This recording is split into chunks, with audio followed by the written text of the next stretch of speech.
Thank you. Hello দাদা, ভালো আছেন তো? আপনারা যারা দেখলেন, যে যদি যারা আকাশুদ্দিনকে দেখেননি, দূর থেকে মনে হবে কি উদিত নারায়ণের কণ্ঠে কেউ একজন শিল্পী ভালো গান গাইছে, তাই তো? যেমন দেখতে গলাটাও দারুণ সুন্দর। থ্যাংক ইউ দাদা।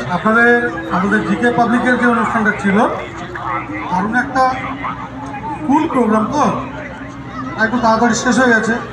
আমরা এই জন্য জিকে পাবলিকের কর্ণধার আমরা গঙ্গাধরবাবু এবং কল্পনা দাস দুজনকে ধন্যবাদ জানাই। সেই সঙ্গে সঙ্গে সমস্ত ছাত্রছাত্রী, অভিভাবক, অভিভাবিকা এবং তার স্কুল ম্যানেজমেন্ট সবাইকে আন্তরিকভাবে শ্রদ্ধা করে জানাই। তো সেই সঙ্গে সঙ্গে আমাদের আকাশুদ্দিন, যিনি ইউটিউবে দারুণ ভিউ পেয়ে থাকেন এবং তার গলা, সুর সব কিছু মিলে আপনাদের